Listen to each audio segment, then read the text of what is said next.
말씀은 이사야서 66장 19절의 한 절만 우리 보도록 하겠습니다. 이사야서 66장 19절에서 66장 19절 말씀 우리 함께 읽겠습니다. 시작. 내가 그들 가운데 징조를 세워서 그들 가운데에서 도피한 자를 여러 나라 곧 다시스와 뿔과 활을 당기는 롯과 및 두발과 야완과 또 나의 명성을 듣지도 못하고 나의 영광을 보지도 못한 먼 섬들로 보내리니 그들이 나의 영광을 뭇 나라에 전파하리라. 예전에 이 구절은 뒤에 선파하리라, 선포하면서 외치고 전파하리라 이런 뜻입니다. 오늘 이 말씀이 전체 내용보다는 이 구절 때문에 일단 한 구절을 뽑았어요. 어쨌든지 하나님의 영광을 문 나라에 전파하는 그런 교회가 되면 좋겠다라는 그런 바람에서 12주년 특별히 오순절 주일에 이 말씀 전하도록 하겠습니다. 제목은 복음의 노래, 부흥의 노래를 불러 전파하는 교회라고 되어 있고요. 부제가 하나 있어요. 부제가 나에게는 꿈이 있습니다. I have a dream입니다. I have a dream. 어디서 많이 들었죠? 오늘 오마주 제목, 뼈대는 오마주가 되어 있어요. 첫 번째는 마틴 루터 킹이고, 마틴 루터 킹을 오마주했던 존 스토트 목사님이 I have a dream 그러면 살아있는 교회에 대한 책을 쓴 적이 있어요. 우리가 그동안 또 교회에 대해서 나눴잖아요. 그래서 그런 관점에서 또 우리 현장에 맞게 말씀을 좀 나누길 원합니다. 저에게는 꿈이 있습니다. 우리에게는 꿈이 있습니다. 어떤 꿈입니까? 물으면 성경적인 교회를 꿈꾸고 싶습니다. 첫 번째 구절은 구절마다 우리 스토트 목사님의 이야기를 먼저 좀 얘기를 하고 설교를 하겠습니다. 하나님의 계시에 충실한 교회 목사들은 성실하고 적실하게 성경을 해석함으로 모든 교인이 그리스도 안에서 성숙한 모습으로 자라게 하고자 노력하고 그 말씀을 순종과 그리스도를 닮은 삶을 통해 성경적인 건강함과 아름다움을 드러내는 교회입니다. 우리 성경적으로 산다는 게 얼마나 복된 것인지 저는 요 근래 더 많이 느껴요. 정말 어려움이 닥치다 보니까 성경의 언약의 약속의 말씀이 없을 때 사람들이 참 많이 흔들리는 걸 보고 이 약속의 말씀이 우리를 얼마나 힘있게 하는지를 경험을 많이 하잖아요. 성경에 나오는 나인성 과부가 만약에 예수님을 찾아가지 않고 석가모니님을 찾아갔다면 어떻게 얘기했을까? 아이를 잃었던 어미에게 이렇게 얘기했다 그래요. 7집을 발견하면 나한테 다시 와라 그랬대요. 석가님이. 그 이유인 즉슨 가서 죽음이 없는 집을 한번 발견하고 와라. 그래서 이 집 들리고 저 집 들리고 아무리 들려도 죽음을 경험하지 않은 집이 없어요. 다 죽었어요. 아들이 죽고 부모가 죽고 다 죽은 거예요. 그리고 나서 이제 깨달았다라고 하는 게 불교예요. 나인성 과부의 아들을 예수님께서는 같이 우시면서 예수 이름을 살리셨어요. 그리고 예수님께서 부활하셨어요. 부활하신 후에 믿음 안에서 잠든 모든 사람들이 이 부활의 영광에 참여할 거다라고 얘기를 합니다. 여러분 가톨릭인들은 아직도요 죽고 나서는 이게 성인 정도나 돼야 천국에 올라가요. 그러니까 이게 좀 그래요. 확신할 수 없는 무엇인가가 아리까리한 게 있어요. 그런데 우리는 성경 그대로 예수 안에 죽은 자들은 그리스도 영광에 참여하리라. 여러분 그래서 우리가 믿는 것은 작은 게 아니에요. 삶을 어떻게 바라볼까입니다. 삶이 그런 거지 뭐 죽음을 받아들여라고 사는 사람들이 있어요. 인도에 지금 가면 겐지스 강가에 그분들이 얼마나 최선을 다하는 삶을 사는지 몰라요. 그들 계층 중에서 만약에 언터처블 같은 가장 하층면에 태어나면 그게 인생이거구나 하고 받아들이면서 장례식을 치릅니다. 그리고 시체를 겐지스 강에 태우고 그리고 어떻게 하든지 삶을 살아보려고 애쓰는, 저는 그건 아니라고 생각해요. 우리 말씀 안에 사는 사람들은 죽음을 통과하는 사람들인 줄로 믿습니다. 요새는요, 옛날엔 죽음에 대한 부분이지만 많은 사람이 돈에 대한 부분이 많이 다시 성경적 가르침에 들어가야 된다 생각합니다. 돈이 거의 종교가 되어졌어요. 기생충이라는 영화를 보면은 그런 대사가 나오잖아요.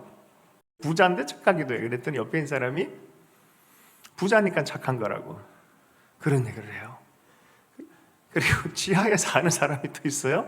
그 사람이 아침마다 일어나서 큐티하듯이 오늘도 먹여주셔서 고맙습니다.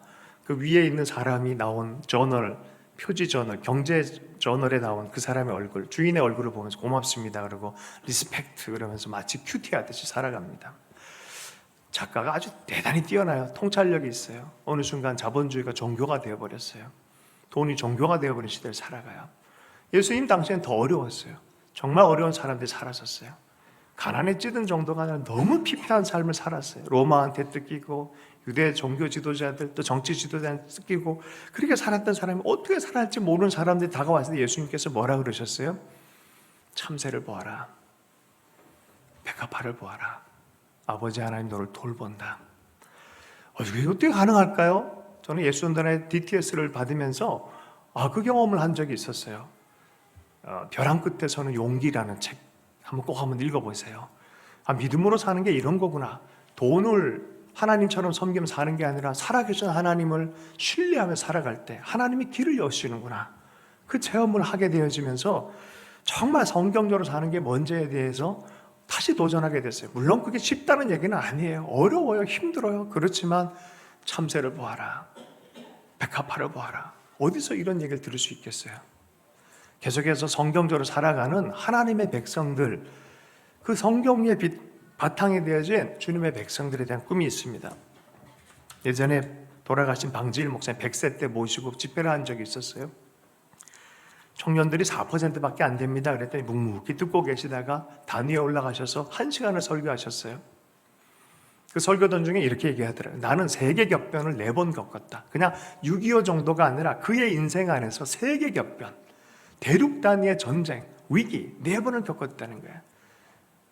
그것을 겪으면서 하나님 앞에 살면서 내가 분명히 얘기하는 할 수 있는 게 있다. 4%가 뭐고 이게 중요한 게 아니다. 진실로 살아계신 하나님의 말씀을 말씀대로만 살아갈 수 있는 사람 몇 사람만 있어도 다시 시작될 수 있다.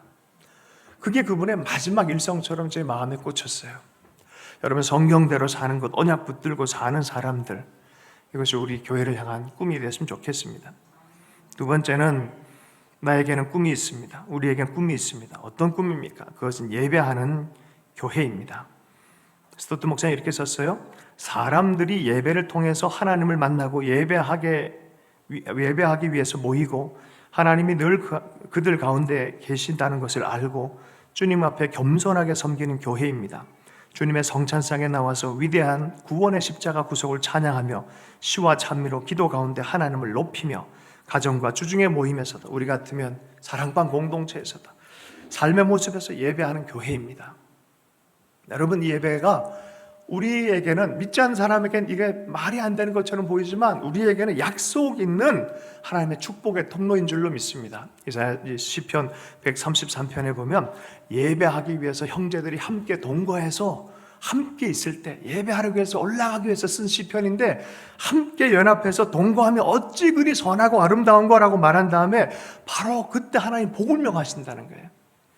여러분 함께 모여서 예배할 때 하나님이 복을 명하세요. 그 영적인 예배 가운데 하나님이 이스라엘 전체를 향한 복을 축복하신다니까요. 여러분 가정이 예배할 때 가정을 향한 하나님의 복이 하나님이 선포해 주신 줄로 믿습니다. 성경을 자세히 보면요 9시, 12시, 3시 유대인들이 기도하는 시간 예배하는 시간이에요. 매일마다 예배의 시간이에요. 그럴 때 성령이 역사해요.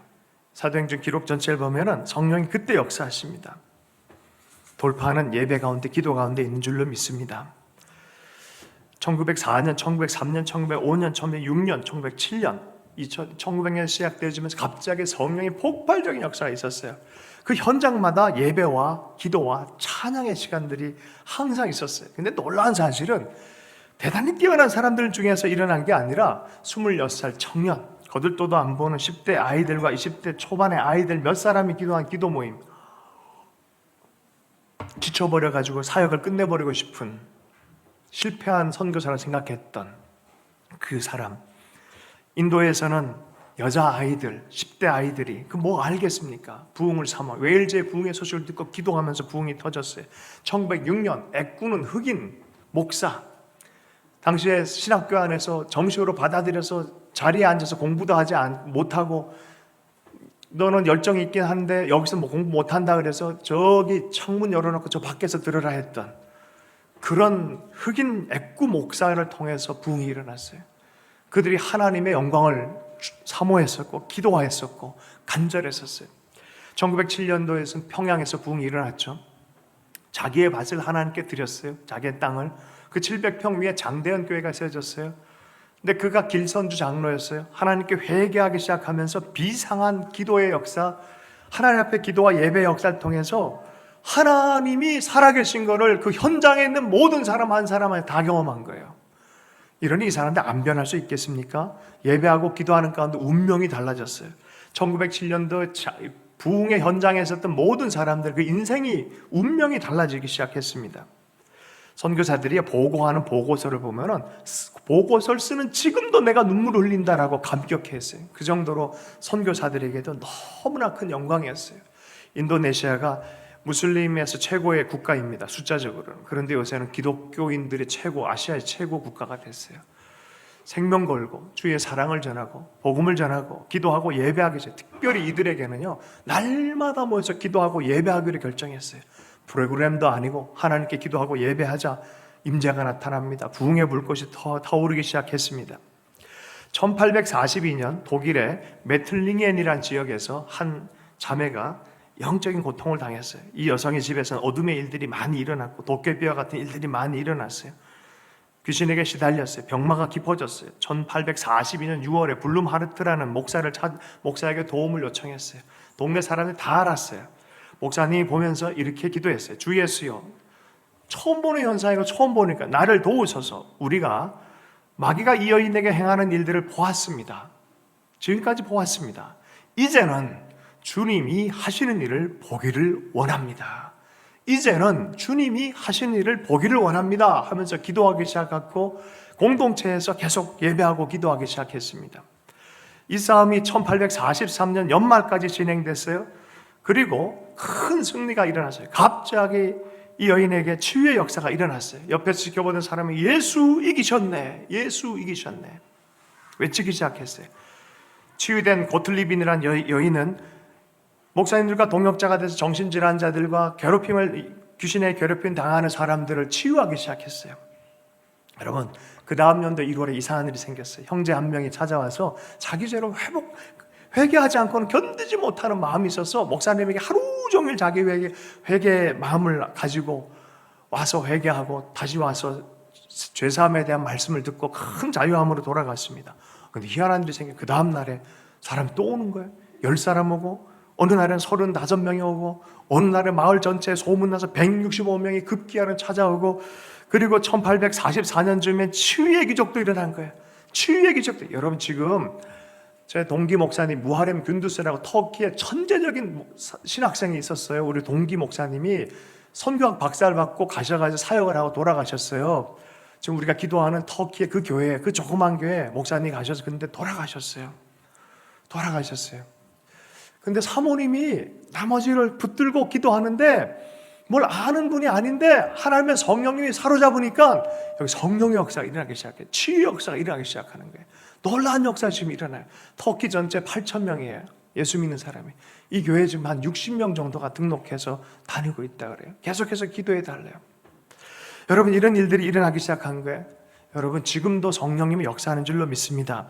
독일에서 일어났던 이 일들이요, 나중에는 오순절날이 되니까 수천 명이 모이기 시작했고 나중에 유럽 전역에 이게 알려지기 시작했습니다. 사람들이 그 현장을 방문해서 외치기 시작하면 예수 부활하셨네, 예수 승리하셨네, 예수 승리하셨네. 여러분, 예수님의 승리의 역사는요, 예배하고 기도하는 곳에 시작되어집니다.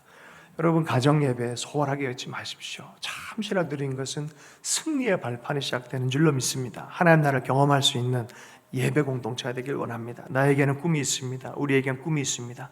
어떤 꿈입니까? 돌보는 교회입니다. 다양한 계층, 인종, 언어, 사회적 배경을 넘어서 다양성 안에서 일치하는 따뜻하고 밝은 영적 분위기에서 교제하고 서로를 섬기며 돕는, 서로 뜨겁게 사랑하는 교회입니다.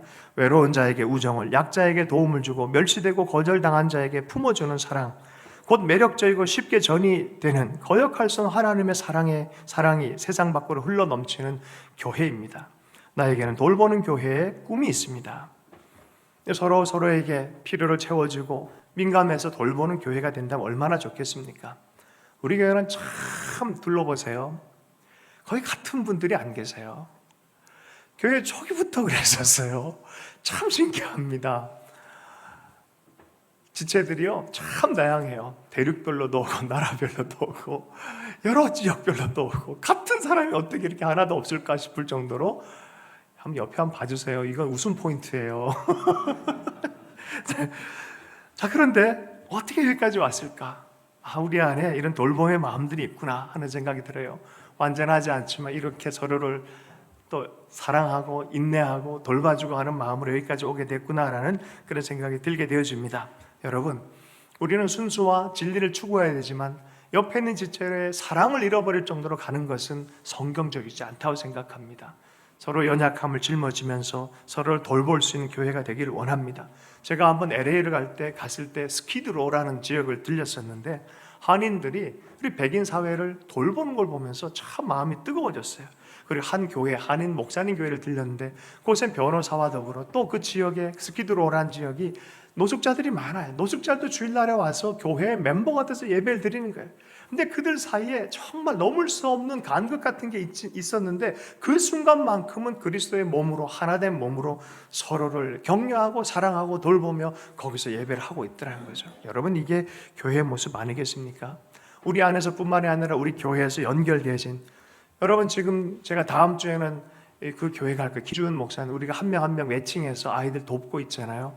이 아이들은 어떤 아이들입니까? 탈북했는데 중국에서 중국 분들과 결혼해서 아이를 낳았어요. 근데 이 아이들이 한국에 오면은 탈북자도 아니고 북한도 아니고 애매해요. 정체성이 도움도 얻질 못해요. 언어도 완전하지 못해요. 너무 힘들어요. 근데 그 목사님이 그 아이들 돌보는 거예요.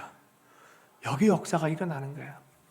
우리 공동체에서는 하지 못하지만 잘 하시는 분들 그렇게 매칭해서 우리가 간접적으로 돕는 것도 돌보는 교회라고 생각합니다. 또 태국의 반노아 이 교회, 여러분 거는 메콩강 유역에 있는 여자아이들 10대 아이들 인신매매 당하는 아이들 데리고 와서 성경 공부하고 지금도 누가복음 천독하는데 성경역 그렇게 강강해. 그 아이들이 그 공동체가 교회를 세우고 아이들을 제자화하고 하는 일들을 하고 있습니다. 그 아이들을 또 우리가 돕는 일들을 간접적으로 하고 또 기도하고 있습니다. 주님의 마음이죠. 우리 마음으로는 할 수 없는 일이에요. 하나님께서 행하고 계신 일이라고 생각합니다. 계속해서 이런 일들을 우리가 섬기며 또 나아갔으면 좋겠습니다. 네 번째, 나에겐 꿈이 있습니다. 우리에겐 꿈이 있습니다. 어떤 꿈입니까? 그것은 세상을 향해서도 섬기는 교회입니다. 교회 공동체뿐만이 아니라 세상을 향해서도 낮은 곳에 가서 섬길 수 있는 교회가 됐으면 좋겠습니다. 그리스도가 종 되심을 알고 자신 역시 종 되라는 부르심을 듣고 이기심으로부터 구속되어 밖을 바라보며 자신을 들여 타인을 섬기고 교인들은 그리스도의 명령에 복종하여 세상 속에서 살고 세속 사회로 스며들고 이 땅의 소금과 세상의 빛이 되고 사람들은 예수님의 복음을 친구들과 다른 이에게 열심히 나누고 사회에 소외된 부분에 있는 이들에게도 관심을 가지고 나아가며, 이건 제가 집어넣은 부분인데요, 통일의 시대를 준비하며 민감함과 탄력성을 가지고 세계적인 비전을 품고 젊은이들을 그들의 삶을 들여 섬기도록 도전하고 섬기며 끊임없이 사람들을 내보내는 교회입니다. 이게 섬기는 교회의 비전입니다. 빵과 복음을 가지고 영육권 전체 세상을 향해서 섬길 수 있는 교회입니다. 빛으로 사랑으로 섬길 때 여러분 겸손하게 섬겨야 돼요. 낮은 자리 가서 섬겨야 돼요. 요새 교회 건의가 다 떨어졌다 그래요. 왜 그런지 아십니까? 대접받으려고 그런 것 같아요, 우리가. 그런데 한국교회는 원래 그런 교회가 아니었어요. 제가 신대원 때 논문을 쓸 때만 해도 사회복지 70%, 80%가 사실은 교회의 사회봉사였어요. 한국의 사회봉사 전체의 7, 80%가 사실은 교회가 다 연결되어진 단체들이었어요. 여러분, 예전에 우리 한국 전체를 섬기기 위해 특별히 감리교는 더 했었어요. 감리교는 들어오자마자 교회와 더불어서 학교와 교회를 세웠어요. 그 교회에 어떤 원칙이 있었냐면 1교회 1학교 원칙이 있었어요. 교회를 세우는 만큼 학교를 세우자 그랬어요. 병원을 세웠어요. 그 덕분에 저도 살았어요. 1살 때 죽을 뻔하다가. 1교회 1학교 원칙. 요새는 뭐가 좋을까요? 어쨌든 우리 젊은 세대와 다음 세대를 위해서 우리가 사회적으로 섬겨야 될 부분이 있다. 섬겨주면 좋겠어요. 제가 아는 젊은 목사님이 노숙자를 섬기는데, 지금도 아이들 젊은 노숙자를 섬기는데 참 눈물 나더라고요. 미국 이 워싱턴 쪽에 가면 세이비어 처치라고 있다 해요. 이 교회는 구성원이 150명밖에 안 되는데 아주 철저하게 허입을 한다 그래요. 아무나 못 들어가요. 말씀과 또 영적인 부분에 분명한 자기 헌신을 한 사람, 공동체적 헌신을 한 사람을 받아들이는데, 하나님이 이 공동체를 크게 복 주셔서 미국 전체에 큰 보이스를 주셨어요. 그 워싱턴 지역사회 전체가 이 교회의 결정과 이 교회의 섬김에 따라서 시대적으로 변화가 나타나요. 1년 예산이 몇백억이에요. 여기는 하나님 그렇게 복을 주시는 거죠. 자, 그런데 겸손하고 세상을 섬길 때, 이 세상을 돌보고 섬길 때 겸손해야 됩니다. 섬김의 부분을 보여주신 예수님처럼, 제조식을 행하시면서 행하신 주님처럼 우리가 겸손해야 됩니다. 에밀 브루너라는 분이 이런 얘기를 했었어요. 겸손은 그리스도의 십자가에서 자란다. 십자가를 바라본 만큼 우린 겸손해지는 줄로 믿습니다. 또 다른 분이 이런 얘기를 했어요. 겸손은 거룩의 시작이며 제자도의 마지막이다. 그래서 제가 이 부분에서 참 우리가 겸손하게 섬겨야겠다라는 그런 마음이 자꾸 듭니다. 세상에 대해서 십자가에서 온전히 죽은 자만이 온전히 세상을 섬길 수 있어요. 어쩌다 보니까 교회가 이렇게 그냥 자꾸 사는 모습을 보이니까, 제가 그래서 이거 죽어야 되는데 안 죽는다 그러고, 제가 오면서 우리 사모랑 그런 얘기를 했어요. 이게 말이야 하면서 이게 죽어야 되는데, 그러면서 저번에도 이런 고집부리다 이렇게 했다 그랬더니 우리 사모님한테 그걸 좀 죽지 왜 그거 안 죽어가지고 그런 일이 벌어지게 만드냐 뭐 이런 얘기도 했어요. 제가 그랬더니 우리 사모님이 명언을 알렸어요. 저한테. 궁금하죠? 왜 당신은 옆에 있는 사람만 죽이려고 그러냐? 얼마나 웃었는지 몰라요. 제가 왜 당신은 옆에 있는 사람만 죽이려고 그러냐? 진짜 그건 충격을 먹었어요. 그렇지, 할 말 없어요. 그래서 진짜네, 내가 죽으면 섬겨야 되는데 잘 못하네. 여러분, 우리가 지체들 섬겨 세상을 섬길 때요, 주님처럼 낮은 자리로 가서 섬길 수 있는 사람 될 수 있기를 원합니다. 남아공이요, 큰 힘든 상황에 있을 때 한 목사님이 십자가 들고 대야 들쳐업고 나가서 돌아다니면서 다 발을 닦아줬잖아요. 제가 그 마음 먹고 밖에 나서 제가 진짜 그러려고 그랬었어요. 그래서 그 당시 한동안 막 몇 개월씩 사람들 발 닦아주고 막 그랬거든요. 사실은 막 그러려고 했더니 하나님이, 야, 네 교인들 같이 하면 더 많이 할 수 있지 않겠냐, 우리 나같이 세수대야 갖고 가서 누군가의 발을 닦아주는, 그랬으면 좋겠다는 마음이 이렇게 듭니다. 왜냐, 우리 다음 세대가요 이렇게 분단된 상태에 있으면 안 돼요. 화해를 살아내고 용서를 살아내고, 이 사실은 섬이잖아요. 섬 위가 붙어 있는 게 아니라 사실은 막혀 있어요. 주님의 마음으로 이것을 뚫어내서 정말 다음 세대가 남과 북 연합해 열방을 섬기고 큰 하나님 나라 꿈을 꾸면서 정말 이 시베리아 벌판도 넘어가면 유럽까지 가고 주님 오시는 길을 예비하는 그런 사람이 될 수 있도록 우리 시대적으로 섬겼으면 좋겠습니다. 우리가 섬길 수 있는 게 뭐가 있겠어요? 가진 것이 많이 없어서 있는 것으로 섬기긴 하지만, 특별히 기도는 얼마든지 할 수 있잖아요. 제가 오면서도 그런 마음 들었어요. 기도는 다 할 수 있다. 전능하신 아버지 하나님 앞에 전능하신 하나님의 이름으로, 하나님의 능력으로, 아무리 작고 연약하고 부족한 인생의 자리에 안에 있을지라도 전능하신 하나님의 이름으로 전능한 기도를 할 수 있다는 거죠.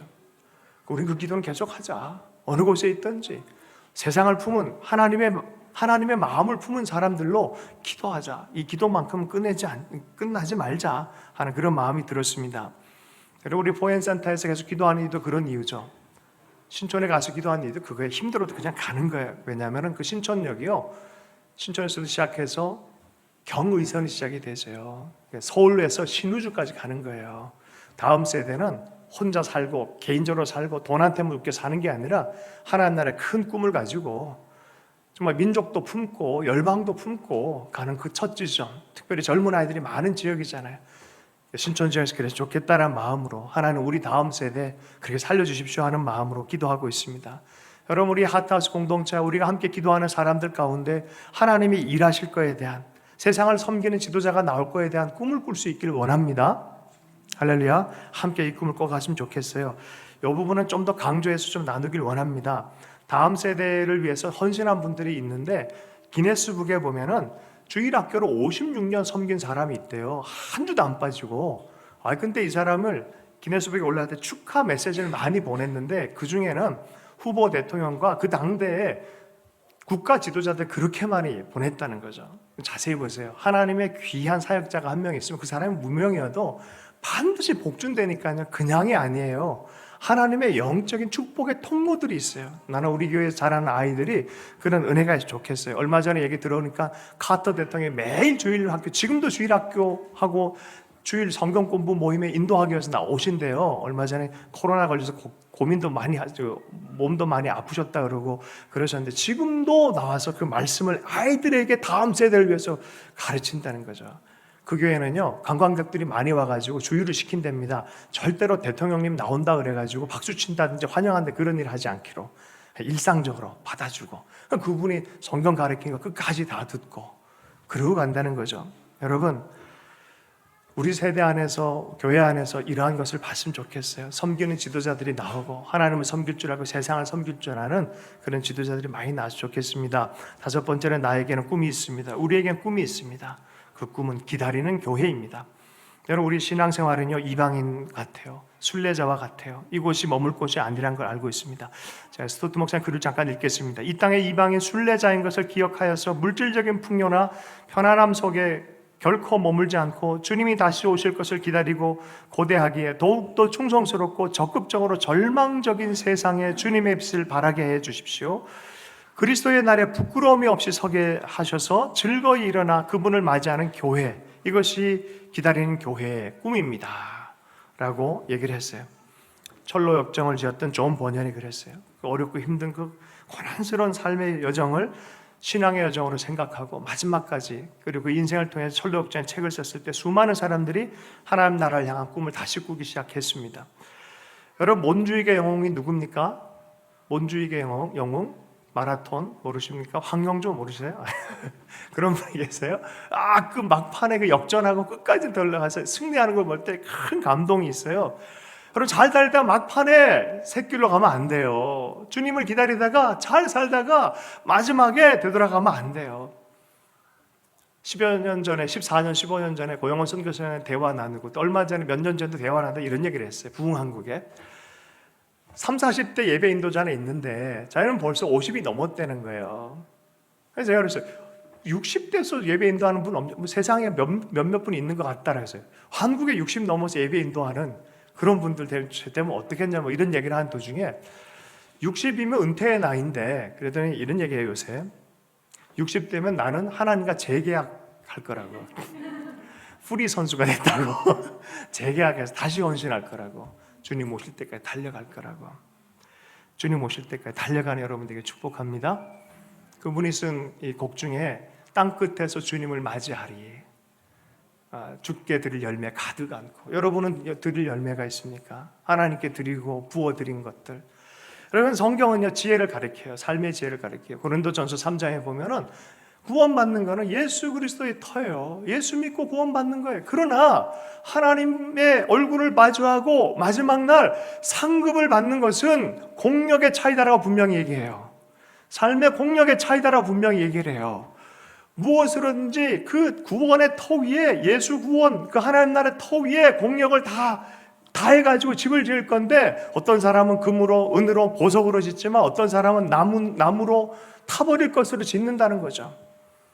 세상 자랑으로 섬겼다가는 다 타버려요. 공력이 나중에 시험하는 날에는 없어요. 상급 받을 게 없어요. 그러나 아무도 모르지만 진실하게 하나님을 사랑하고 하나님의 사람들을 구원하기 위해 애썼던 사람들은 하나님 앞에 잘했다, 충성된 종아. 저는 거기서 계산할 거예요. 저는 그래서 제 삶을 부어드리는 것에 대해서 하나님 웬만하면 더 지혜롭게 잘 부어드리게 해주십시오 라고 기도하고 있습니다. 여러분, 우리가 하나님 나라와 함께 하나님과 더불어서 부활에 대한 소망이 있고 하나님 나라에서 영원히 사는 것에 대한 하나님의 소망을 전수받았어요. 예수 그리스도로 말미암아 생명의 전수를 받았어요. 그게 이 땅의 삶을 살지 않겠다는 의미로, 옛사람은 죽었다는 의미로 받는 것이 바로 세례예요. 세례는 옛사람이 죽었고 하나님의 부활의 삶과 연결되어 있다는 뜻입니다. 우리가 이제는 세례받았다는 의미는 부활의 생명으로 계속 살아가기로 결정한 것이에요. 주님을 기다리는 교회는 이미 그 생명 안에 들어왔고 완벽하게 되어질 그날을, 주님 앞에 서는 날을 기다리고 있는 줄로 믿습니다. 한 선교사님이 린드버그라고, 찰스 린드버그가 1927년 뉴욕에서 파리까지 비행기로 횡단을 했잖아요. 그리고 다시 돌아오게 되니까 사람들이 너무너무 환영했다는 얘기 알잖아요. 근데 아프리카에서 평생을 섬겼던 선교사 부부가 그날 내려다가 뭐지 하고 했다 자기를 환영하는 게 아니는 걸 알고 평생 섬기고 고향에 돌아왔단 말이죠. 그 순간 마음이 좀 그랬다는 거죠. 사실 린드버그를 환영하는 인파들이 막 와서 축하하고 하니까, 그래서 마음이 좀 그래서 두 사람이 무릎을 꿇고 기도하는데 하나님 이런 감동을 가득 주더래요. 사랑하는 종들아, 린드버그는 고향에 돌아왔지만 너희는 아직 고향에 돌아오지 않았다. 너희가 천국 본향에 돌아올 때 하늘의 천사들이 나팔을 불고 수많은 성도들이 환영할 것이며 내가 너희의 손을 붙잡고 인도할 것이다. 그게 너무 잘 아는 내용이에요. 우리가 잘 아는 내용이에요. 여러분, 주님의 마음을 가지고 평생 섬기는 것 하나님 보상이 있는 줄로 믿습니다. 낮은 자리로 주님께서 걸어가셨어요. 주님 가자 그러면 따라갈 수 있는, 주님을 섬기는 사람 되면 좋겠어요. 인도의 길을 걸으시는 예수님처럼. 스탠리 존스가 그런 글을 썼어요. 인도의 길을 걸은 예수님. 낮은 자리로 자꾸 내려가. 주님이 가니까 가시는 거예요. 선교사 가는 거예요. 우리 교회도 주님이 가시면 가는 거예요. 그곳에 갈 수 있는 그런 교회가 됐으면 좋겠어요. 천국을 보이면서 눈물을 닦아주는 교회, 나를 따르라라는 그런 하나님의 음성에 다 잘 따라갈 수 있는 그런 교회가 됐으면 좋겠습니다.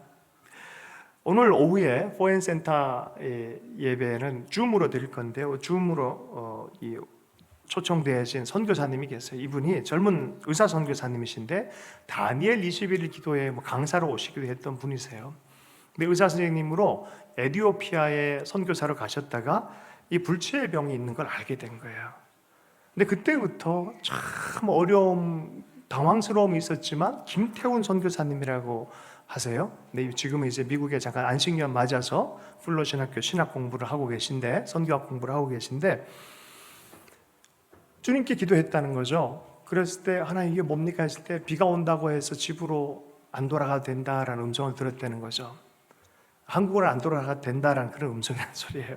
두 번째, 사모님도 당황스럽죠, 인생이. 그때 기도하는데 주님이 그 어린아이를, 피 흘린 예수님이 품에 안고, 자기를 어린아이같이 품에 안고 있는 그 모습, 그때쯤에 이 부부가 같이 음성을 들었다는 거죠.